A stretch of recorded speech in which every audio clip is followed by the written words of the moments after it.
guys, we got this great clip from one of our long content videos. Don't forget to hit the subscribe button. Enjoy. Number one con of being a flipper. We believe there's a higher risk when you're doing the flipping. If you're buying things for the long term, real estate always goes up.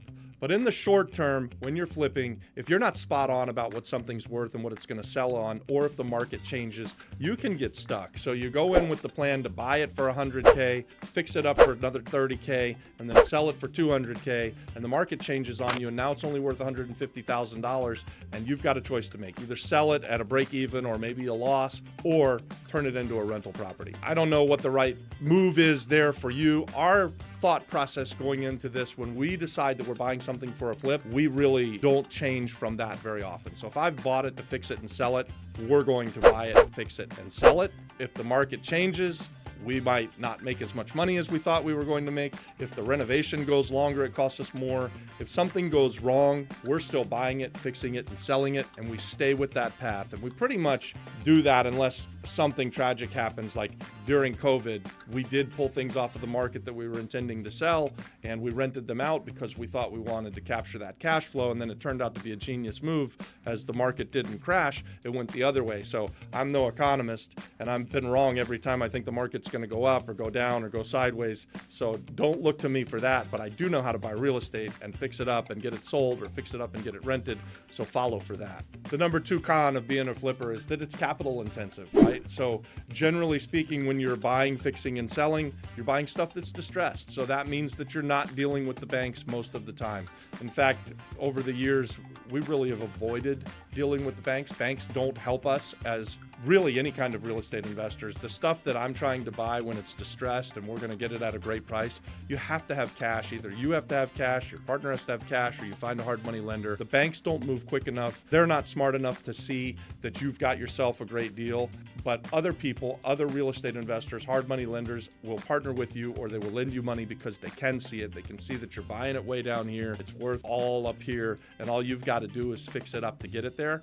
And so that's a con. You need a lot of money. Avoid the banks. Find a hard money lender, or partner with people who have cash. We partner with people on this channel. That's why we do the YouTube channel, is so that we can partner with you guys. If you find the deal of a lifetime and you don't have the money, if it's a great deal, we believe that the money will find a deal. So put us on your list of people to call when you've got a great deal. Maybe we could do a deal together. Put us on your list of people that could possibly be hard money lenders for you, or hell, just put us on your list of people who you could sell properties to. You find a great deal, if it's a good enough deal, we'd like to look at it and partner with you potentially. Number three con for house flipping is that it's time sensitive, right? So you're going to have a massive cash outlay that we just talked about in number two, and you want to turn this house as fast as possible.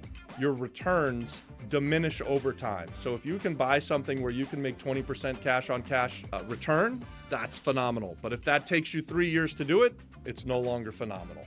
And guys, trust me, I've been there, I've done that. We buy something that we think is worth up here, and the market shifts a little bit, and it's only worth up here, and so we hold off for that top dollar, and we end up selling it later on, and it's awful. You know, you made 20%, but it took you 2 years, so you only made 10% on your money per year. That's a hard place to be. That's why we moved to Puerto Rico, because we were having these kind of crises where we couldn't put enough money on the street, because our best case scenario was to make 20%.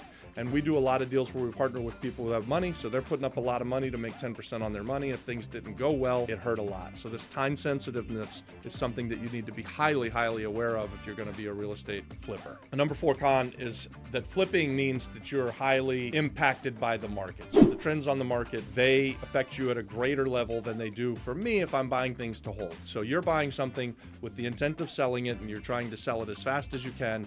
If the market shifts like it did back in 2008, and they kind of turn off the lending mechanism and they made things really hard to sell, and then things kind of plummeted very quickly. It was a fight to the bottom. That's a tough place to be in. So guys, this market sensitivity, we've seen it so recently. It's like it plays as a movie in my head, because it felt like back in 2006, end of 2006, start of 2007, it was as if someone turned off the water faucet on us. None of our properties were selling. They were quickly going down. It was this fight to the bottom. It was a really tough place to be.